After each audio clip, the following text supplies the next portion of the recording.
নজর রাখবো পরবর্তী সংবাদে। আজ সাব্রুমে অনুষ্ঠিত হলো কংগ্রেসের যোগদান সভা। ভিলেজ কাউন্সিল নির্বাচনকে সামনে রেখে কংগ্রেস রয়েছে রাজনৈতিক ময়দানে। আজ ৩৮ জুলাইবাড়ি বিধানসভা কেন্দ্রের অন্তর্গত কলসির মুখ লকডাউন বাজারে এই যোগদান সভার আয়োজন করা হয়, যেখানে প্রায় 7 পরিবারের 28 ভোটার যোগ দিলেন ভারতীয় কংগ্রেসের পতাকা তলে, জাতীয় কংগ্রেসের পতাকা তলে। কি বক্তব্য উঠে এসেছে কংগ্রেসের পক্ষ থেকে, শুনুন।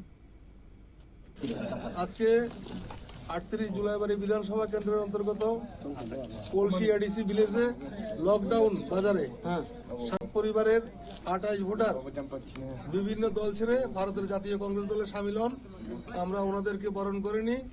আগামী দিনে এডিসি কংগ্রেস কর্মীর বক্তব্য আপনারা শুনলেন।